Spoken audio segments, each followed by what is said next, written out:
কোটি টাকা ইনকাম করে বেগমপাড়ায় বাড়ি করতে পারতেন। ওসমান হাদি যদি চাইতেন অন্যান্য দলের গোলামি করে নমিনেশন নিয়ে নির্বাচন করতে পারতেন, কিন্তু ওসমান হাদি সেটা করে নাই।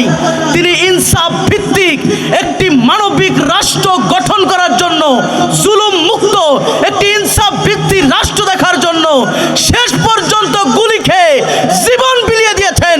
তারপরও ভারতীয় তাবেদারি কাছে গোলামি করে নয়। আমরা সেই উত্তরসারি।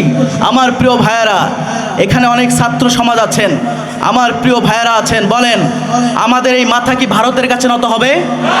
বলেন নত হবে? কারা কারা এই মাথা উসমান হাদির মতো চিরসম্মত রাখতে চান? দুহাত তুলে আল্লাহ তাআলার দেখা।